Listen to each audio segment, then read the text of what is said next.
those look like really cool bullet point milestones, but they may not be what's driving the actual business. So if you can kind of just take that, reverse autopsy approach and just really understanding where's all the bodies lying now, how am I making money, how's this working, then you can kind of go through it. Maybe, because I just think cutting costs is you're cutting your way to your death, right? Cutting salary, cutting wages, you need to be growing it at all times, and most likely at all costs. Thank you so much for tuning into Journey with Christian D. Evans podcast. I'm your host, Christian D. Evans. And this next guest is the fearless disruptor and managing director of Delk Enterprises, a force to be reckoned with since 2001. This serial entrepreneur's journey is nothing short of a roller coaster, from day trading and amassing millions to facing tech bubble crash head on. With a burning passion for innovation, this man has diversified his empire, holding stakes in biotech, consumer brands, technology, and more, which are all alternative investing, and he's done very well, had some really cool exits we're going to be talking about today. He's conquered the business world, but his memoir reveals a raw, unfiltered story of life, pain, failures, and ultimate triumph. Being featured in Forbes, Inc., CNBC, ABC News, Bloomberg, and much more. Get ready to be inspired as you embark on a thrilling adventure through this high and low of his entrepreneurship. Please welcome my next guest, the one and only Jeremy Delk. How you doing, my man? Doing well. How are you? Very good, very good. Well, hey, man, I was looking at your background, and I'm so excited having you on because you at a very young age got into day trading. And most people that get into day trading, they suck at it. And that's also how you got into Fidelity, and then obviously, later on investing and alternative investing. But I want to ask you, really, what lessons did you learn from day trading that helped you in the investing world today and what's going on right now, man? Yeah, so I think a bunch of lessons. When the biggest, I was so young and self-taught, and I had very early success, which was probably the worst thing that happened to me, right? Because I just take a young 18, 19-year-old male with all kinds of testosterone anyway. Like, you can't tell him anything as it is. Let him make a couple $1 million and you're just basically, you're everything. So I lost all that. If you kind of, there's the rest of that story. In 4 days, I blew up a $2 million portfolio. And in the moment, it was probably the worst thing that ever happened, but retrospectively, it's probably the best thing one of the best things that ever happened to me.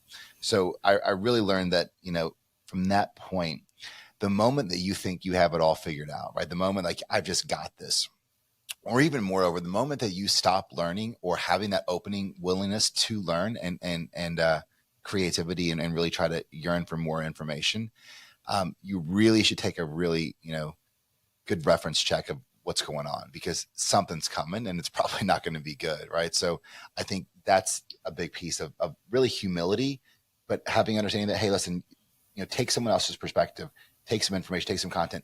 Don't be swayed by everything, but you never should be able to stop learning, because you're never going to have it all figured out. So that was probably one of the biggest lessons, is just that level of humility and let's really dive in and understand it. Don't be swayed. Again, still go down your journey and what you want to kind of do, but use that information as a beacon to make better decisions off of. 100%. And one of the things that I found very interesting about your background as well is, like you mentioned, 4 days you imploded that whole a lot of money, right? Very quickly, but you gained a lot of success with that. Do you feel like that was a lot of skill in regards to maybe analytics, or was it also just kind of the .com bubble and you were riding kind of the trend and the wave, or was it kind of both a little bit? If you could look at that, because then that helps us understand how you look at investing now, because you've had some really good successful investments in different verticals, which we're going to be diving into very shortly. So when you're looking at that back then, was it a lot of technical analysis, or do you feel like kind of just, the trend and you're jumping on that? I think it was definitely both. I would like to think I was pretty good, right? Because even if it's, in a crazy bubble, just to make those type of runs was impressive. It was definitely a part of the ride as well, though, right? I mean, it was definitely that .com run was big, but I would say the biggest piece, what I learned was, understanding the analytical component of, and the importance of getting very, very narrow.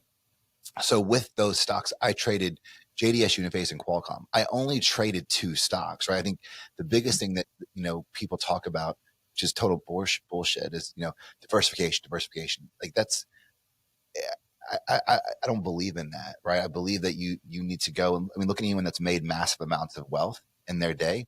They've made it by being hyper focused and hyper invested. Elon with PayPal, right? And then like going through, like they're not putting everything into this, into spider funds or S&P funds or right. I think that being a hyper focused allows you to really understand those individual companies, how they behave, how they react, right? So that was, and I didn't know that I didn't know it at the time, but hindsight, I think that was really the biggest piece, that I only had to be an expert on two stocks. I only had to understand how they would, react to this trend, this news, because we were trading off momentum, right? We're day trading here. So you're only trading off of news, rumors, et cetera, and, upswings, downswings in the market. That's all you're trading on. Depending on what that cycle was coming through, those two particular stocks reacted a certain way. After being in them, and so, I mean, you have that feeling that's kind of innate with the market. That was, that helped me really push it in when I thought I felt it, right? And a lot of it's still gut, right? You're kind of gambling a little bit, but you have that feeling of like, hey, the trends show you this. The charting, look at the charting for the last 3 weeks have shown that it's doing this at 2:00 in the day. Let's go there, load up at 1, and then kind of go through and lever. So that was, definitely a piece of not by design, only because like, hey, I only had, at the time 30 grand, and then I just built it up and said, hey, this is working. So let's keep the focus within those two stocks. But that's all I had. So for me to get a material position, I couldn't put it in 10 stocks. I had to go within 2. So it wasn't by design. But it worked out.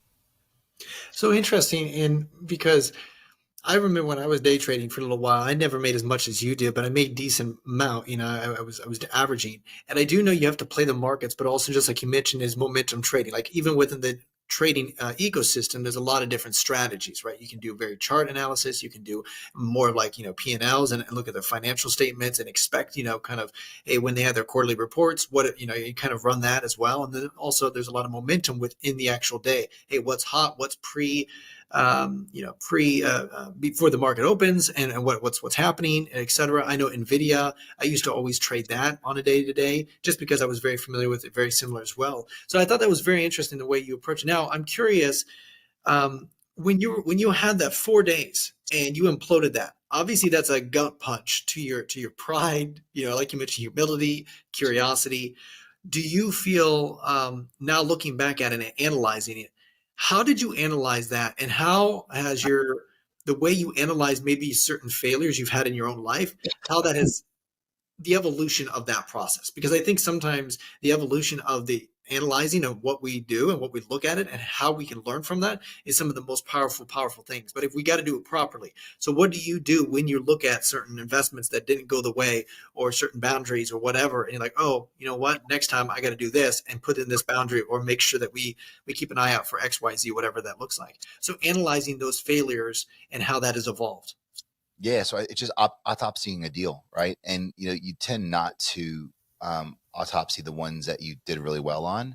And I think that's okay, because really on those, I don't know if you really have much learning on the ones that you win. You have a little bit, right? But most likely you kind of struck to a bit of a strategy and it worked out. And so I don't know if there's a ton to learn on the wins, which is why my ride up to that $2 million, I learned a little bit of bravado. I learned a little bit of, risk tolerance, or a lot of risk tolerance really, but I don't know that I really learned anything.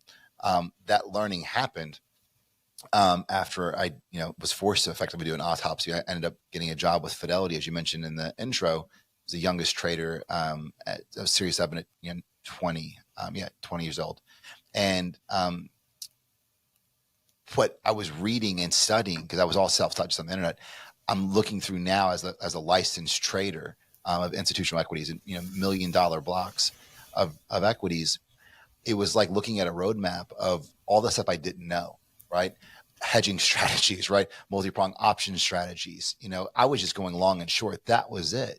And it worked for me. And that's what I talked about in the intro. Like, you have to never stop learning, because if I just would have, went and referenced what I learned, 2 years later, on Wall Street, like, I don't know, who knows how could I if I would implemented just a small little bit of that. So it's really important to just autopsy the deal, right? Go back and see what happened. What mistake did I make? And I think the I is the biggest piece. I've got a bunch of companies, a bunch of employees. It's your fault, man. Like that's it. Like if as an owner, founder, CEO, it is your fault. Maybe someone on your team made the mistake, but it's your fault they made the mistake. So it has to start with I. Like, what did I do here? What went wrong, right? And it's sometimes it sucks and it's it's painstaking to look back to it. But if you don't look at that as a truly going through and figuring out what did I do here? How did I not prep my guy to know that this would probably come up in due diligence? Or how did I not prep my guy to make sure the QAV wasn't positioned this way? If you don't ever do that, you're just going to make that same mistake, and that's unacceptable. I love failure. I wrote a book about it. I push my team to take risk, make mistakes, but never the same mistake twice. 100%. And I want to dive into this a little bit further because, I'm a big believer in optimizing, and I love what the terminology you use, autopsy a deal, right? And what does that look like? What went wrong? But if we could maybe talk a little bit further into that, I remember numerous times when, my businesses many years ago when they failed, I would look at that and say, okay, I take full responsibility. But what happened? What were those red flags that I didn't see? And I think, stock trading is one of those things where, oh, what I'm going to do is I'm going to double down on this stock because I know it's going to come back, right? But there's also you have to have a hard stop. And you say, you know what, I'm going to mitigate my loss. And I'd rather take $10, loss than $100 loss in an hour, right? And so, Jeremy, we get emotional. And you and I know that we get emotional in these deals or in certain circumstances, and we see the positive things and maybe getting a deal done, maybe in real estate, which we're going to be talking about, and some of the stuff, or these other investment opportunities. But how do you make sure that when you're looking at underwriting a deal, not only are you leveraging your experience and expertise from back end and saying, okay, well, we failed this time. We're going to go ahead and make sure that we add that into the contract. We're going to go ahead and make sure that we do the underwriting in this XYZ or take 5 years of financials or whatever it may be, right? And then also making sure that we're mitigating that, but also having a hard stop where we're not doubling down. And definitely with founders that, in today's world, at a macro economy, there's, they want to raise more capital and they're going back to their LPs and looking for a second and third round. And some of them are saying, well, we're going to do a hard stop right now and see how you guys go. So I know there's a lot going on there, but I want to ask you, Jeremy, when you're looking at this, I know we just asked this, in regards to the risk, but how does that look like when you're looking at new deals and making sure that you have hard non-negotiables or hard boundaries and saying, hey, if this XYZ company is in this, we're not doing it. If they're not, profitable, if they're not gross margin, whatever it may be, how does that look like for you in the underwriting process? Yeah. So you said it, right? It's the emotional piece, and you have to eliminate the emotional piece of it. How do you do that, right? You set those ground rules before. And I don't care what they are, what the context is, but there has to be some context, right? So whether it's a deal I'm investing in, or if it's a deal that I'm going to fund myself, or, one of my team just kind of do as a spin up or a startup, I define success and failure before we start. And that doesn't mean like, success is we sold it for $1 billion and failure is it went bankrupt. I'm saying it is, what is that next milestone of success? Is it, and that has to be some type of metric that's objective and measurable and a time point. Those are what time's objective, right? So if we're going to go through like, hey, we're going to throw $100,000 at this to do that, to do whatever it's going to be market blitz. We're spending, $25,000 a month for 3 months, and we got $25,000 in product cost, right? So at the end of 3 months, that's our time point. We know what is our expectation because we have one, right? Otherwise, we're not going to put $75,000 in marketing to something. So we have an expectation. We're going to sell them all out, and we're going to make $250,000. Cool. Then we know we're going to kind of move on. We're going to, or we're not going to, or we're going to sell zero, right? That's a fucking option too. Or there's some kind of happy medium. So what I try to do with even with myself or a founder is, sometimes your baby's ugly. And what does that mean? It's fucking hard to call your baby ugly when it's your baby. But if it's pregame and we don't fucking know what it is yet, right? And in 3 months, we're like, bro, remember we said, okay, of course, if we lit it up, we're great. But if we set our boundary, like, hey, 3 months, we need to get a 2 ROAS, right? Which probably doesn't cover your cost return on ad spend for digital guys, right? So if you're going to spend, 75, what did I say, 75,000? If we're going to spend $75,000, then we're going to get $150,000 in revenue, right? That's a 2 ROAS. What's your cost of goods in the thing, et cetera, and your startup costs and run costs. So that was for us break even. And then if we did that, we knew that was our step, that we were going to go and add more fuel to it and see if we can increase ad spend returns. We're going to see if we can lower costs. Can we scale it? Those were our ideas. It's fucking super clear. Now you just go and do it. At 3 months, you have a meeting with your LP, with your investor, with your team. What do we do? At that point, it's binary. Like, we either did the thing or we didn't. And you have, but the trick is fucking living by it, right? Because if you don't do it, right, you're going to get a 1.7 on ROAS, and you're like, fuck, man, I don't know, bro. I think we could, we can probably still do it, whether we should or not. But like, let's just give it another 3 months. And that's how you have, and I've had these, by the way, so I'm not like a genius. I've only lived this. So then you have, a 2-year company that you sucked in, 2 million out of your fucking op accounts for a fucking hobby project that you now are at that point of like, well, fuck, I got to make this work. And that's when emotion comes through, or it's that good. I really have to do. The market will tell you, I don't like water into wine. If no one fucking buys it, it's worthless, right? The market is the answer, right? And they will tell you if you're early, late, they want it, they don't want it, it's high, it's low, whatever. The market will be your guide. So eliminating that emotion as best as you can up front. Number one. Number two, and it's really about that defining what success really looks like, because it doesn't have to always be that black and white of, hey, we make sales or we don't, but just understanding what the total mission driven purpose of that good service or product is, and that could be another milestone. But if you can just eliminate those and set those up early, it'd be pretty good. That makes sense, and I've I definitely understand that in regards to obviously having kind of a very clear vision, a vivid vision, and reverse engineering. And I'm curious though, you mentioned this, and I want to kind of dive into this a little bit. What happens if it doesn't, right? And that's where the failure kind of comes in. You may be 6 months in the project, and we could be talking about anything really, 6-8 months, and all of a sudden we start realizing, okay, we're not gonna hit our targets for this year or this quarter or whatever it is. And okay, well, what can we do? What are we doing? And like you mentioned, you want to obviously mitigate that and say, well, what did we do? What did we not do that we need to obviously optimize? During those circumstances, those feedback loops, to be able to obviously make sure, hey, are we on target? Are we hitting our rocks on a quarterly or weekly basis, whatever that looks like? And you start realizing maybe in your organization, because you lead numerous individuals now and many companies, what do you do as a leader to say, okay, hey, how do you dive into that? You start seeing the metrics, you start seeing that, like I said, the feedback loop, and you start realizing, okay, we're not going to hit this. What do we, as an investor, as well as an individual, as a CEO and managing partner, how do you navigate that?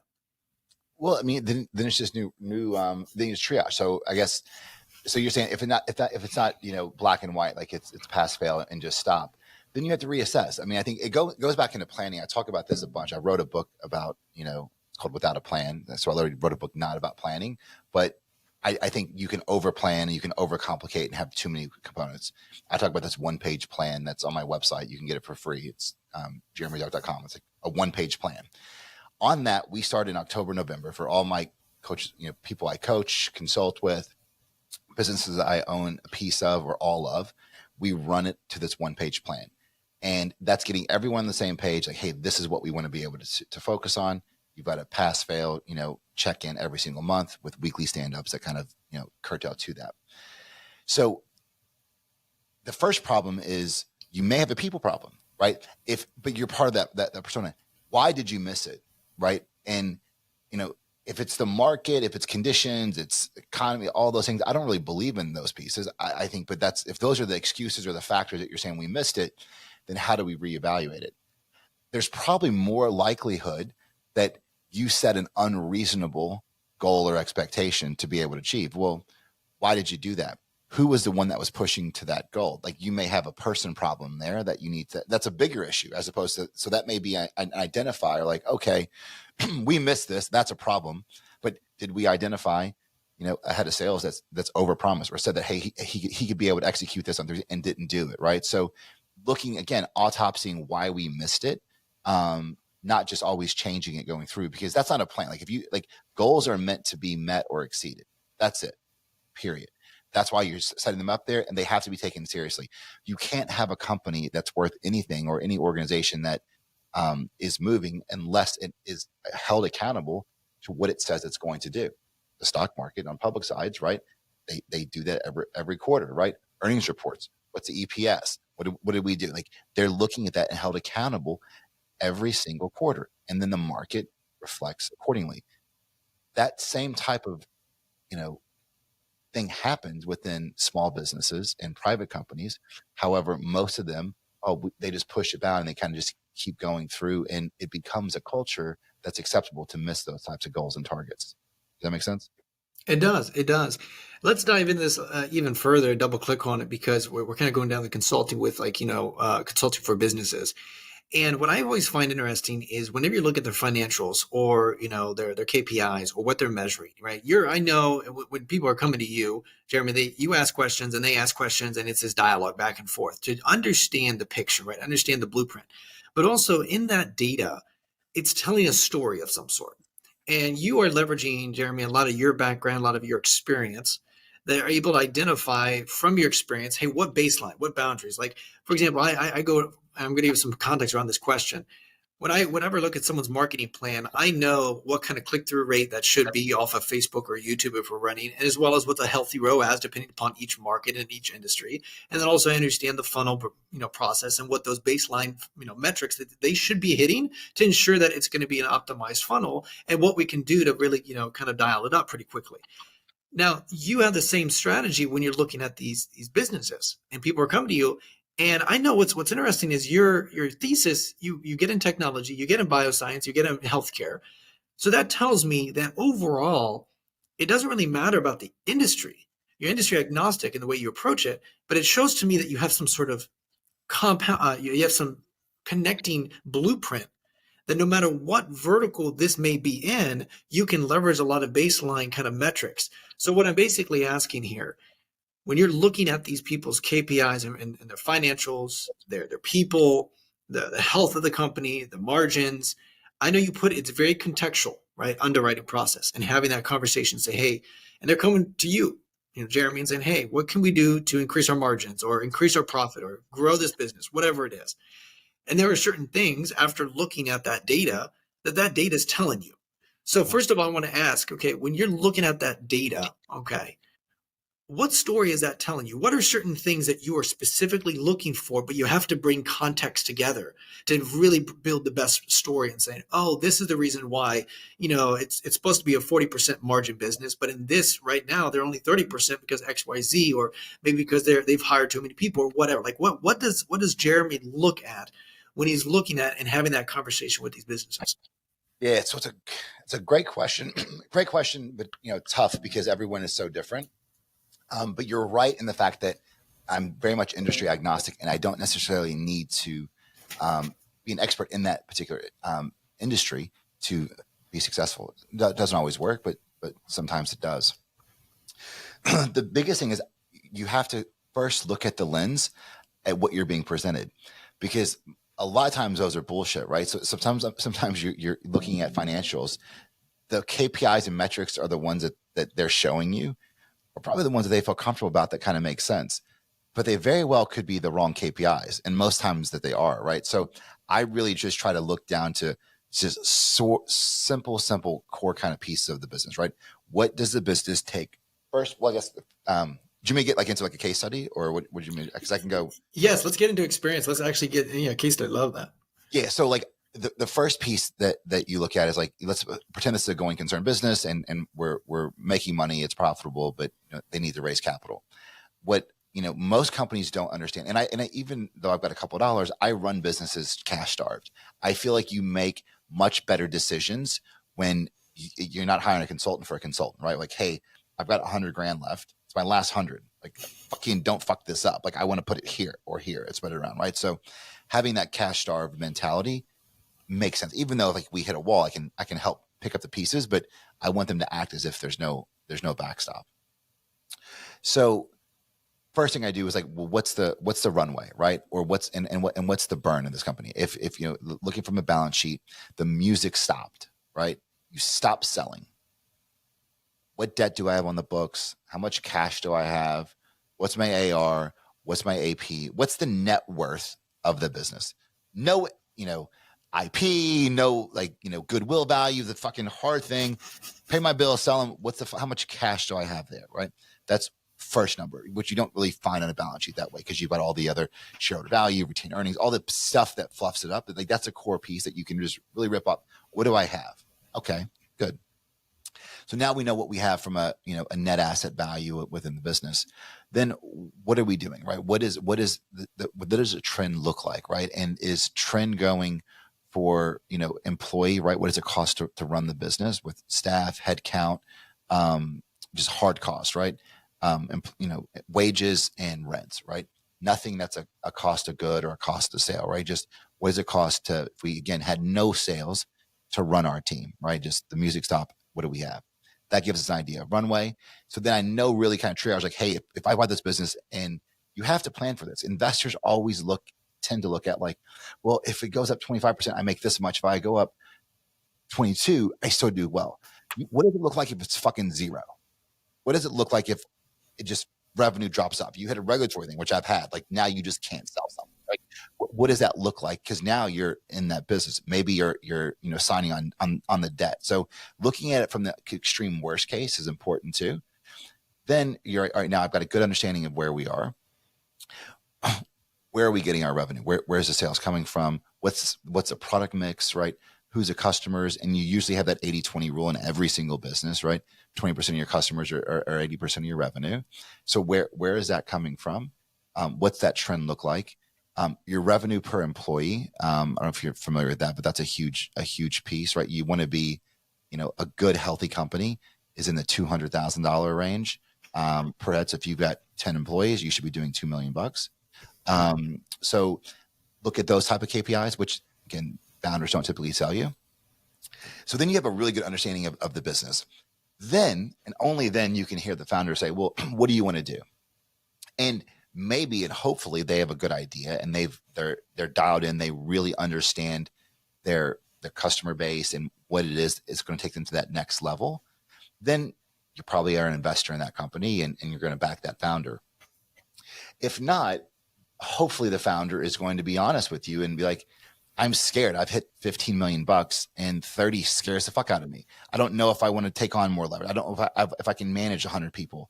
So there is when I'm doing consulting and coaching, they have the answer. Most of the time, the founders are the rate limiting factor that they're in their own way. So that's what I try to do is like, okay, what is your fear? Because you did it. You've now built a business. It's here. How do I go to that next level? And that's where they really kind of hit those pieces. Like the numbers just get too big or they're not comfortable with it. Well, that's great. If they're honest with you, then you can actually be able to help. But yeah, that's it. There's, if you're not profitable, there's two ways to fix that: fucking cut cost or grow revenue. Like it's like you have to treat it as that basically. And that's why I love KPIs. Mine are very, very, specific, and they are changed with different businesses. They do get granular, but you have to be careful when you're looking at an investor deck and they're showing you all these KPIs. Yeah, those look like really cool bullet point milestones, but they may not be what's driving the actual business. So if you can kind of just take that reverse autopsy approach and just really understanding where's all the bodies lying now, how am I making money, how's this working, then you can kind of go through it. Maybe because I just think cutting costs is you're cutting your way to your death, right? Cutting salary, cutting wages. You need to be growing it at all times and most likely at all costs. How you grow that is something that you can get strategic on. That's what's cool with having businesses in a lot of different industries. Sometimes there's shared services that you can tie up. Sometimes this business and that business, you can put them together. Like the M&A is like the best type of value maximization because 1 and 1 equals 3 sometimes. That's really cool. Or sometimes it's even if there's not a transaction to be done, or a JV, so many times you forget about all the work. Like you're talking about optimizing funnels. So you're a digital guy, right? Dude, I see so many fucking people. They just obsess over CAC, right? What's my customer acquisition cost? How do I acquire a customer?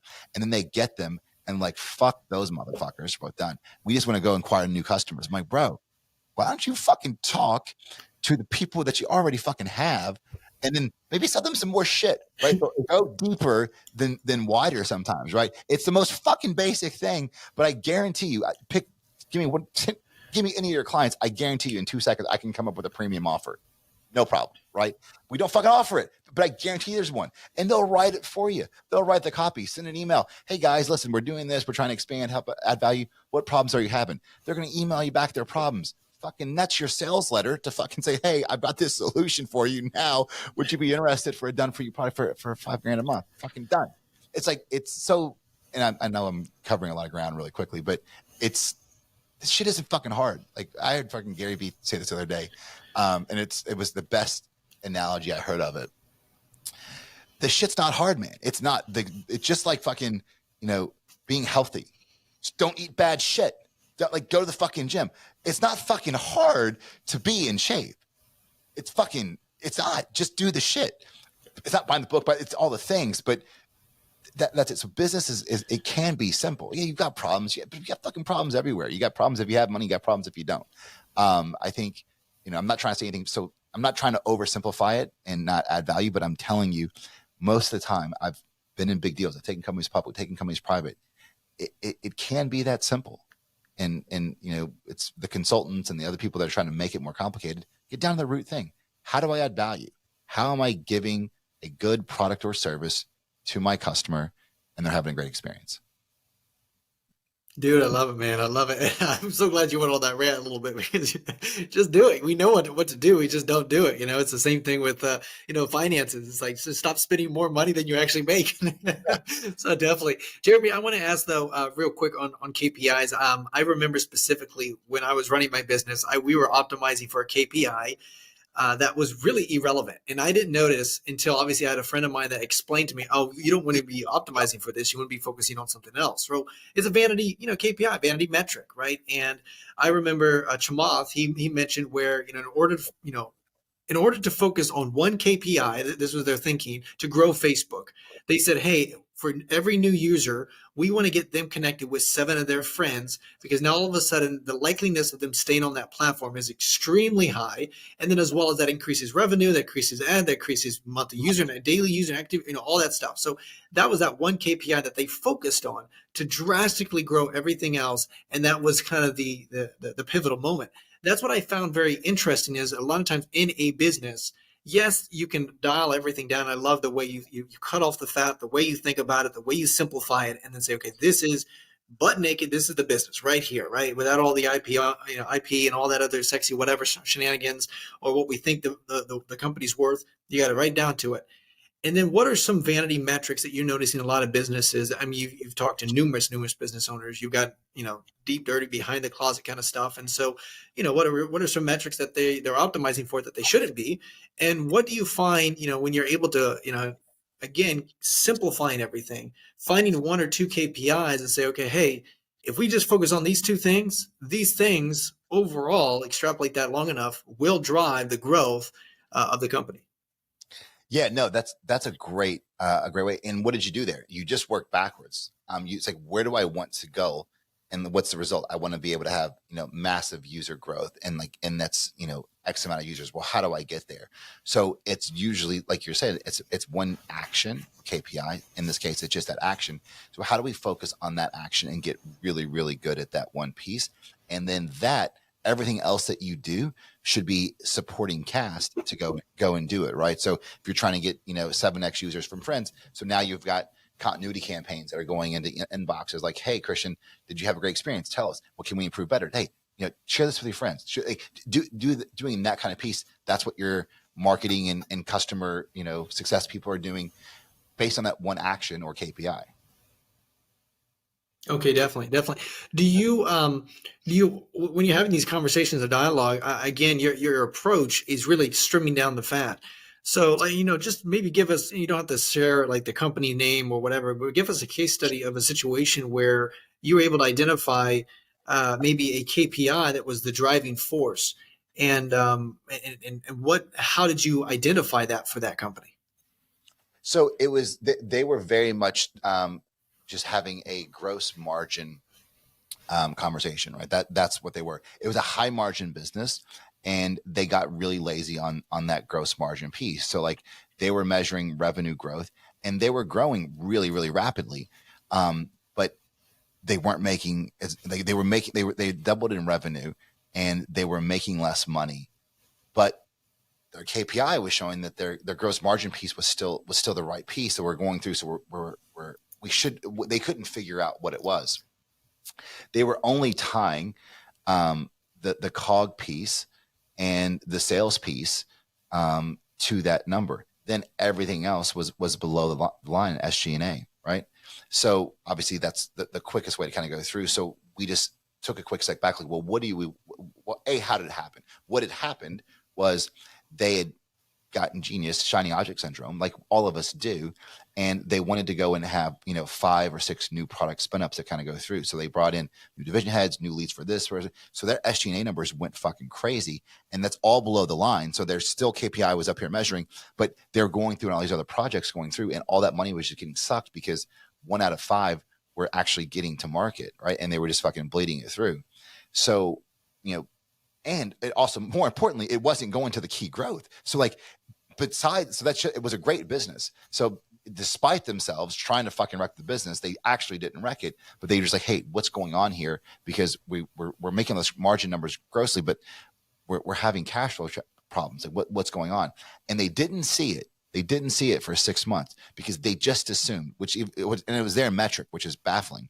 They couldn't see like, oh, well, we must just not have much cash because we're growing, right? That's like, oh, well, sometimes revenue costs grow. So even if they looked at their own numbers, their gross margin, they were still keeping to that trajectory perfectly. So they were scaling and should have just been making more money. They made an excuse like, oh, well, we're not making that much because we're scaling so quickly. We are reinvesting a couple of different pieces. So what we're able to do is kind of go through there and say, hey, well, what do I want to do, right? If it is just more and more and more growth, great. Pick one project. We don't need 5 new SKUs. And then also where the 5 new SKUs came from wasn't from a case study, wasn't from asking customers, wasn't from the market telling it.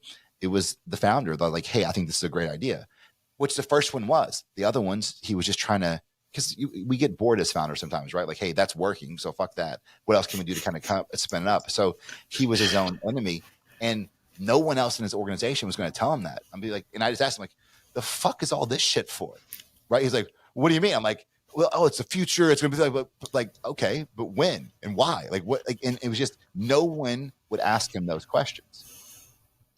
Well, I'm so glad you called these rants because it's so applicable to the people that are listening. Because I fell in that. I think a lot of founders fell in this, where it's like, when you are a profitable margin, you got some money, extra money. Like, hey, let's try these projects. Now, it is one of those things where it's, yes, you can try them, but you also have to have, like you just mentioned earlier on, a vivid vision. What is our goal with this? What is our thesis? And also some to hedge the bet. I remember, and a really good example is, Jeff Bezos spent $100 million on the Fire phone. It didn't launch. It sucked. It was horrible. However, though, out of that, they took the AI known as Alexa and then created a whole nother product line and reestablished another $1 billion brand within Amazon. So it's good to bet on things, to try different things. However, though, I want to get your perspective, Jeremy. What is a good way to make sure that doesn't get too much, where it's obviously eating up your margin and it's also distracting your team and your vision of the actual company? So you want to make sure, yes, you want to try, you want to innovate, you want to constantly, maybe add things, because some of those bets may play off in a really good way, but also you want to make sure that you're disciplined with your thesis. Yeah. So, you mentioned Oculus. Look at Oculus with, Facebook. You definitely burn up cash. The way we do it in all of our organizations is very simple. It goes on this 1-page plan, and this is what we all agree to. So we start this with all my companies in like October, November. What do we want to accomplish this year? And then that's all the different pieces that are on that business. And just so much of your action of like, hey, let's go and have the KPI of 7, grab 7 users per user. Like if that's a KPI that you want to kind of take that action towards, that's our focus on this one-page plan. We have this area that's called a parking lot. The parking lot is where, all of your shiny object ideas go through. So you can talk about them. Maybe they're great ideas. Maybe you can bring them up in board meetings because maybe they'll stimulate an idea that kind of goes off the core piece. But if you're a good founder, you cannot expect your team to execute unless you let them execute on what you ask them to do, right? So you have to get out of your own way. So the parking lot works very simply. The parking lot's full, right? Unless you now this is the new shining object. That's cool. We will put this in replace of something else, right? So it's just being disciplined, right? That's all it is. Doesn't mean you can't have an R&D. Doesn't mean like on my one-page plan, like I have a component that's innovation. That's a column. You have to be innovative, right? But it doesn't necessarily mean, having 5 new divisions to build out and do sales. That's 5. Basically, they were building 5 new fucking incubator companies is what they were doing. Like that's what they were. I mean, it was a big business. But yeah, it's just that simple, man. Like I said, none of this is hard. It's just being disciplined. Like, okay, this is what we're going to kind of focus on, and this is our key mission for this year.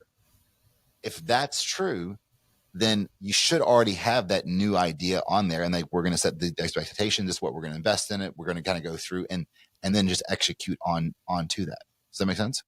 It does. Are there hard stops to say, hey, you know what? We've been, on this plan, we have 12 months to try this. And if we don't hit these certain KPIs, then, or if we're not profitable or whatever the plan is. And then there's a hard stop in saying, hey, also we're at 16 months or 18 months down the road now, and we're not hitting it. You got a hard stop, cut it off, cut the umbilical cord and refocus. Is that correct? Yeah. That's just like I said earlier, like set, pass and fail early on. Like it worked or it didn't work. Set that expectation before you got started, because if you don't do it, A, sometimes you never set the expectation and it just keeps on going, or B, you get really good at making excuses because your team, people are human. They want things to work. So your team is going to, just emotionally tell you like, man, I feel like it's going to be good. It's going to keep coming. So you just don't have any type of, objective feeling over it. It's all emotional, as opposed to like, hey, we set this as a rule and we all agreed by committee, like, hey, don't we think this should work? And if it doesn't work, like we're wasting our time. It's very easy to say that before you start. So yeah, it's a sunk cost bias. It's hard when we've already gone this far into it, and it's like, well, it's hard to just stop. And that's why it's really cool to have that discipline, like you mentioned, on that plan. It's easier said than done, but having a real raw conversation, say, hey, are we hitting where we need to be, or is it kind of false expectation? I want to talk a little bit about also the way you collaborate in regards to a lot of these investments. You have been an early investor in Airbnb, as well as 23andMe and other very well-known companies, like I mentioned, biotech and healthcare, Live Health, tailor-made, all sorts of things. You can find that on delkenterprises.com, his thesis and his investment approach. But Jeremy, I want to talk a little bit about when you're investing. Okay, it's a different way than consulting, because as an investor, you, depending upon what stage they're at, you may have an active role in it or a passive. You may be able to take a board if you're earlier on, pre-seed, pre-rev kind of stuff, or you may just kind of be passive and say, here, I'm going to write a blind check and hopefully this, we get a nice internal rate of return on this. When you're approaching this, okay, again, depending upon each segment, you were early stage with Airbnb and these other ones. So you wrote a good check. You had a nice little exit there. That was pre-rev. Am I mistaken on that? When you were, that was earlier on. So I was Uber, earlier on. So they just started revenue in San Francisco. Airbnb, they were revenue. So that was like a later round, still private. But that was I think that was maybe their C round. I was in. Okay, nice. But so early. But so it doesn't always have to be. So and again, those are I like that. I like those spaces, right? I mean, consumer transportation, like it was an industry that needed to be disrupted, right? So that's, where you stay and how you get there with Uber. Those two businesses like really spoke to me as a really way, and they were very disruptive, right? It was, how do I get more hotels without having hotels, right? Hotel rooms. How do I get, more cars, but without having to have a million taxi medallions? I lived in Manhattan for a while. Like it was just a fucking genius idea.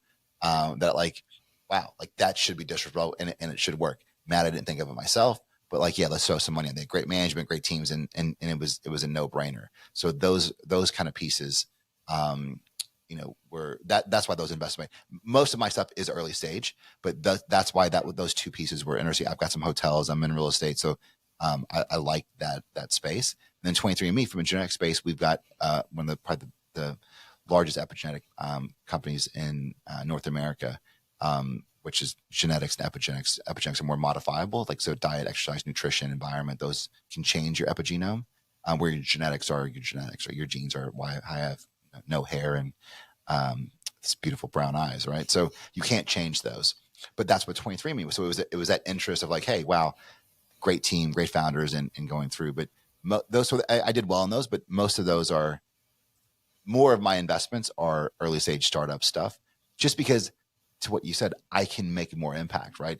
Going back to the day trading, and I'm very good at focusing and doing one or two things really, really well. So those two stocks, Qualcomm and JDS, I really learned those. So I'm going to Delk Enterprises that you mentioned, my investment firm, it's strategic capital. It's not just cash, because most of the time, like, Christian, you're wanting to raise money. You're going to raise $2 million on a $10 million pre-valuation.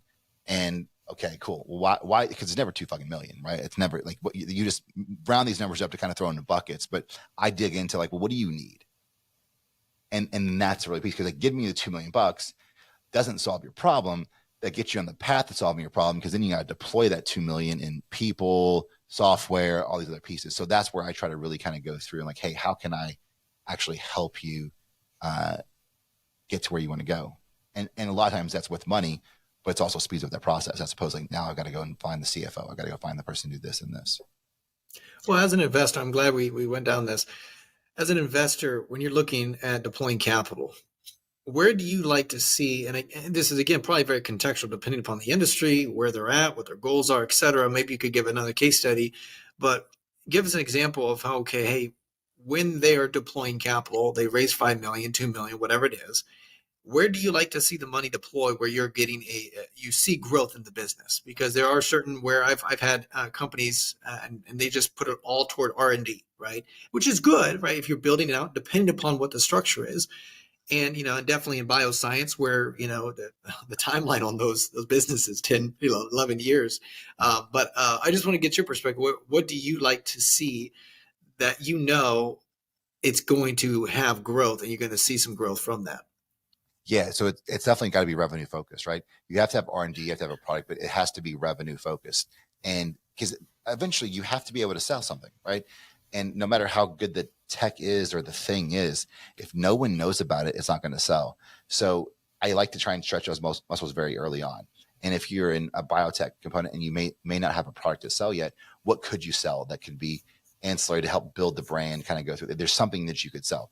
Maybe it's a over-the-counter test kit. Maybe it's a supplement. Maybe there's something that you could sell to try and get revenue going through there, to kind of get them trained in the mindset that we've got to get to market. We've got to have revenue, because if you don't do that, then again, you've seen it. Like, look at what's happened in SPAC land, right?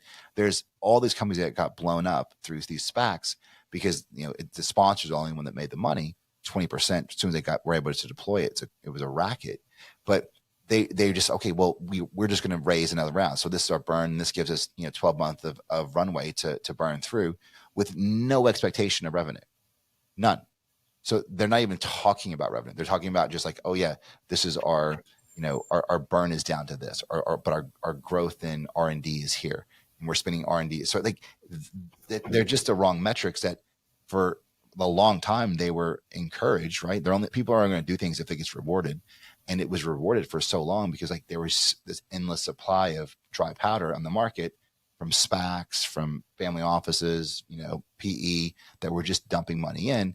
Now that's kind of stopped. And you've seen the music stop for a lot of these businesses that could have been great if they just would have put some level of focus on getting to profitability, or fucking getting to revenue first, then to profitability. It's baffling. Well, do you feel like that? Because I was just, Airbnb and Uber's very well known, and then Turbo as well. Turbo's going to maybe potentially going public here very shortly in the short term, and they're not cash flow positive. They're got some top line good stuff, but they're not cash flow positive. And you see a lot of these companies, like you mentioned, where they are able to just raise a lot of capital and they can burn it, and that's how they burn it through growth and whatever. And Well, but that's do you feel different though. like Like that's different because they could be, right? Like they could be profitable, but they would stop growing. So that's a different strategy point, right? So it's not like they're dumping money endlessly. They want to ground market share, but eventually, once you've got that Mhm. market share and you've got the customer base, then that growth dollar expend goes away, and then you've got high margin. Amazon is probably the best case study example of that. I mean, look, AWS still makes the bulk of that money for that company, but fucking show me a human in this. I mean, in the U.S. it doesn't use Amazon. Show me one, right? You'd be hard pressed to do it. Um, that's massive, right? And that was a very long, took a lot of criticism for that strategy, but it was the right strategy. So growth growth isn't a bad thing, and if you're spending money rightly on growth, and you've got a really strong LTV, so a lifetime value, and you've got high stick rates with your customers, yeah, that's the game. Get as many as you can. So I think you could be profitable. Those businesses are. They're not like just bottomless pits. They're just burning capital to burn capital. They're burning it to get more customers, which is revenue growth kind of going through. But they could stop that chain. So going back to how you triage a deal, what happens if we just stop the music, right? That's a way you would look at that and see the value in that company. Yeah, we're spending money. Well, let's just stop it right now. Well, if we stopped it, what would happen, right? Okay, pay our bills. We're net $500 million negative. Great. How would we pay that money back? Well, we've got this much revenue that's just coming in consistently, no matter if we spend $1 on advertising. Does that make sense? it does definitely make sense. And I'm just curious, definitely, since you just mentioned where the music has stopped. We're seeing a lot of family offices, a lot of money just being, just they're just sitting on their hands right now. And I definitely understand the approach of grow at all costs and acquiring that market share. But do you feel like that kind of strategy is dwindling? Because a lot of definitely right now, there's not as much cash out there, so the supply and demand is kind of lacking there. It's dwindling to the not proven models, right? I think yes, for sure. Like you're not going to be able to raise that money on that story because investors were okay doing it because look, it was like everything was going up, right? I mean, it was another kind of bubble. Even the market hasn't. It's I still don't understand like the fucking economy right now because none of it makes any fucking sense. It's going against every historical indicator. So I don't fucking know what that even means. So take that for what it makes because we should be in a complete fucking crash, but we're not. I don't know, but while you're seeing it, because smart money knows that it's not all going up anymore. So like you would put you would get money into a deal just because whether it makes money or not, they're going to have an up round next, so you're in, right? So eventually it's going to work for someone else, and you get better investors. So it's just Mhm. it was that self-fulfilling prophecy, and now those the big Bain and Co's, the big real PE companies, right? They're only starting to look at real assets, and they're not kind of going through on those crazy chase bets.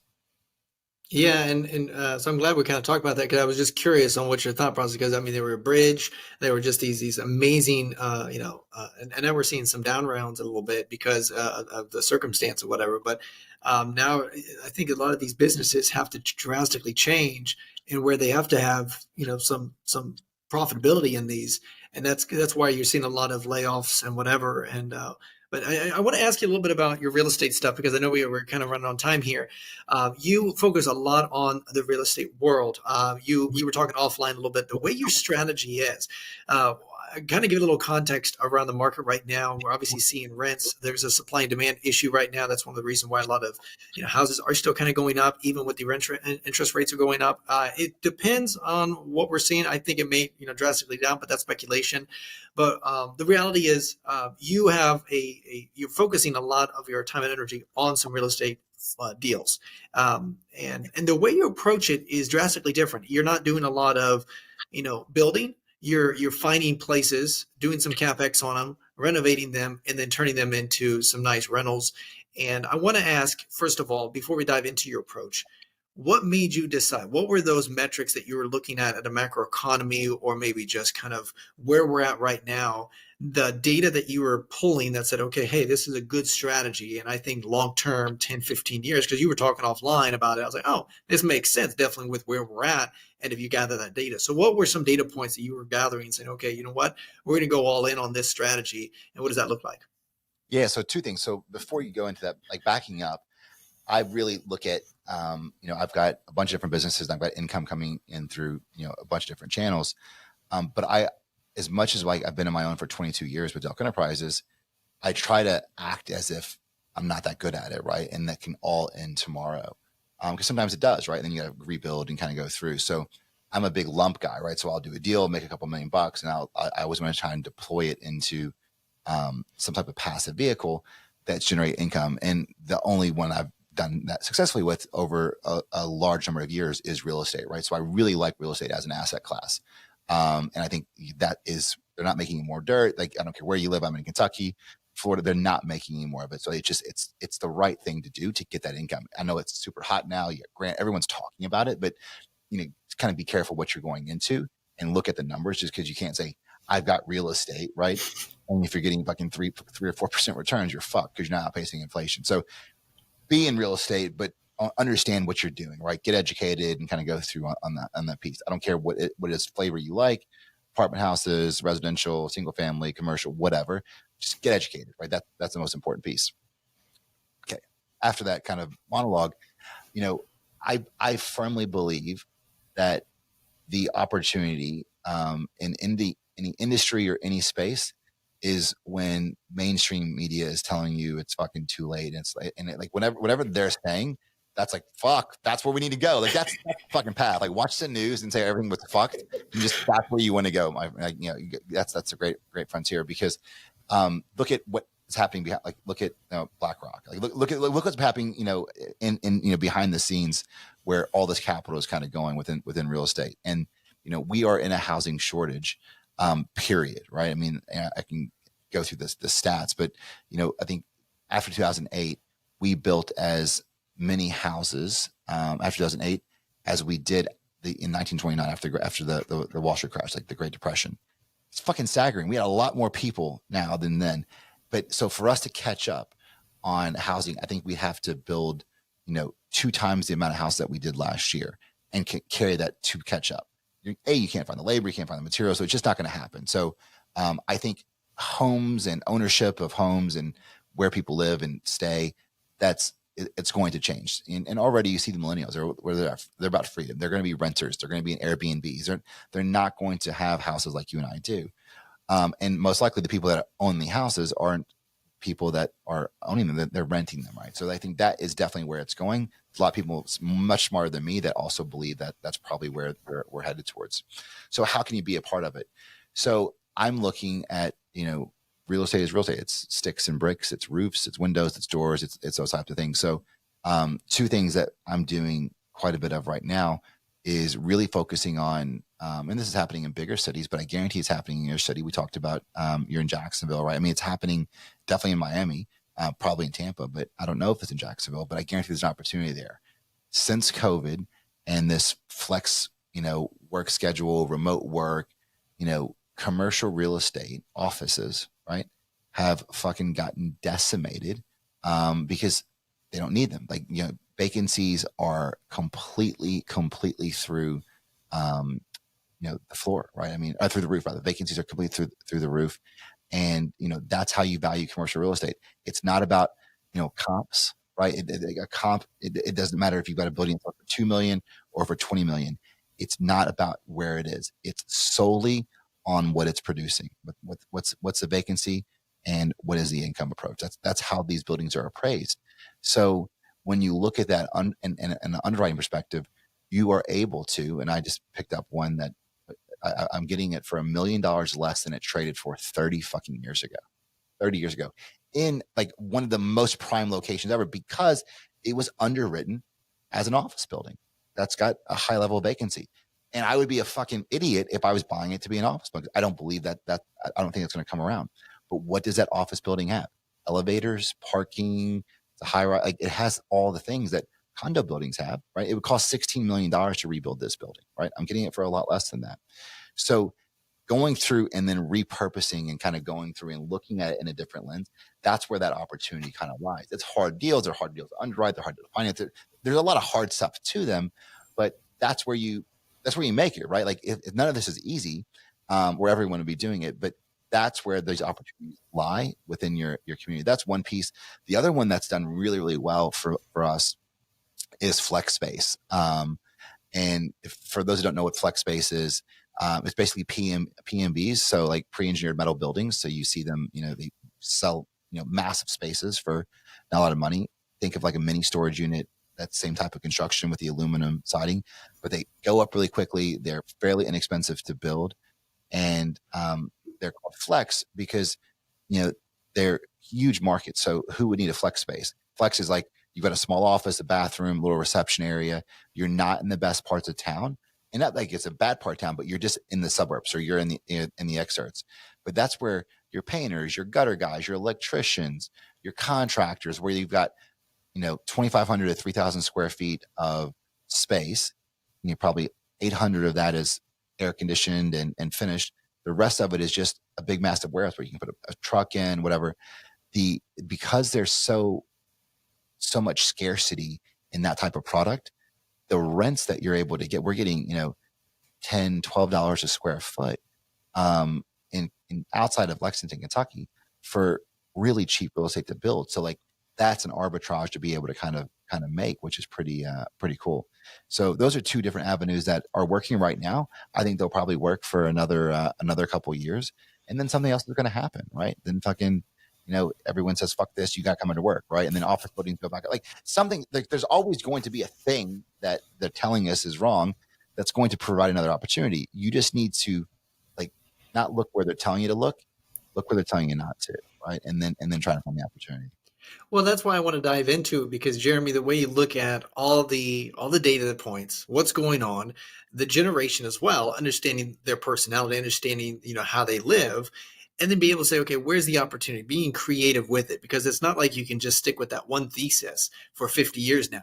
There's things constantly evolving every 5-7 years, and there's constantly the macroeconomy, the microeconomy, whatever it may be. So it's really cool to dive into this. Now, when you're looking at these flex spaces, I've got a friend of mine that he does a lot of RV parks and camp stuff and whatever, which I found very interesting. There's not a lot of things that you can write off depreciation wise, but they're very cash flow positive. And really the cost of time, energy, and effort that you put into it, very, very minimal. So I would imagine flex space is very similar to that. I think that's correct. Exactly the same. Yeah, exactly the same. But you have a better tenant base, like the RV stuff, right? I mean, the average, age, not age, but I think they're keeping RVs like 3 to 5 years, right? Maybe, right? And sometimes, especially during COVID, they were trading over a lot more. And they're also not there all the time, right? If they're really kind of using them. So your tenant base is usually just better because they have no place to go, and then like, hey, the business grows. Well, let's take out a wall and make them 6,000 square feet. So you can really play like a very movable kind of accordion of like space, big or small, depending on your tenant base. Interesting. Now with the commercial properties, which I thought that was a very cool, moat, defensible moat, because not everybody can get into that where you're able to repurpose those. Do you have to rezone them, and what does that process look like? Sometimes, but sometimes you do. We just had some that was commercial. We changed it industrial, but it's easy. I mean, again, it's not easy, but get the right people, right? Get the right engineers, get the right consultant that go through and that are familiar with that city or that municipality, the lawyers that are very familiar and working in that space. And if it's a good business case for you, it's probably a good business case for the community, right? So you're getting those aligned and kind of going through. One piece on the flex space I want to make sure, because I don't know if I mentioned to you or not, but the other hack on that, which is cool, where you don't always have a lot of liquidity, is you got this big commercial building. It's not like a house where you can sell it to someone else that's going to buy it and get a conventional mortgage. Commercially, you've got to sell it to another investor. So days on market, like for this building that I'm in, we're 20,000 square feet, probably $3 million building. It probably would take 9-10 months to sell, if then, right? Because the market's kind of all over the place with office space. But with flex space, you can put firewalls up, right? So let's say you do an 8 or a 16 unit flex space building. So you've got six, let's say 8. So you do 18,000, 21,000 square feet, 21,000 square feet. That's probably a $3 million building, each of those. So you got two $3 million buildings. What you can do is put that firewall up in between each one. And then when you're going through, deed them as, 101A, 102A, 103A, 104A, 105A, 106A, 107A, right? And then same thing on this one, 102B, C, D, E. And then now what you've got is that plumber that's in there, and you want to go and take the kids and buy a new wake boat for 500 grand or 400 grand. Like, well, let's fucking sell 2 units, right? Like, and I go through like, hey, would you interested? And then they go through and they just click those off. So you have a great way to grab and have access to liquidity when you need. You have a very flexible space, but also flexible investment thesis as well around that, which is interesting. Very interesting. Okay, cool. Well, that's why I think it's so fun. Even within the real estate space, I've had a lot of friends, but there's so many different verticals, so many different approaches, so many different kind of thesis, and that's why it's fun to have conversations with people like yourself to understand how to navigate it. I know, we could dive into the way you structure it, the capex, and even raising capital for it. But it is also very interesting to see, just the way you look at it and the creativity and, the feedback loop of what's going on right now and how you can approach it. Jeremy, I really appreciate you being on here, man. Just talking about all sorts of good stuff and really diving deep into this, understanding the KPIs, understanding your investment thesis, understanding the way you look at the metrics within a business to really understand the story, but also identify the best opportunities for growth and acquisition. For those that want to reach out to you, my man, either, connect or learn a little bit more about what you got going on, or, say, hey, man, I need someone to look at my business to say what the hell's going on over here. How do they do that, my man? How do they reach out to you? Yes, I'm Jeremy S. Delk on all socials. Instagram is probably the best that kind of gets to me quicker. Or, jeremydelk.com. You can contact us there. Yeah, reach out. Love to talk. Love to help out. Anything I can do. We're looking for deals. We're looking to buy companies. We're looking to invest partners. So we're definitely open and here to help. Like a lot of times my consulting, it's like deal flow, right? It helps. I get paid to do due diligence, right? And sometimes they don't want to sell to me, and I just add value and I help them and they get along their ways. But that's a really great way to kind of date before you get married. Because like I'm going to add value to them. I got to learn about them. I got to learn about the business. And like, we're all kind of like, there's a shared value. They're paying me a little bit of money. They're getting value and answers and access to me they wouldn't otherwise have. Then it's like, well, wow, it gets us to maybe doing a deal much quicker. So that's been a lot of fun. That's awesome, man. And, again, you have so many resources and a lot of content out there. And I just appreciate you being on here. Guys, to make it very simple, I'll put all of his links down there. So you can reach out to him on Instagram, follow him on LinkedIn, as well as his website and his DelkEnterprises.com, also his business investment firm. And Jeremy, again, really appreciate you being on here. Guys, that is Journey with Christian D. Evans podcast with my guest, Jeremy Delk. Remember, be uncommon if you can.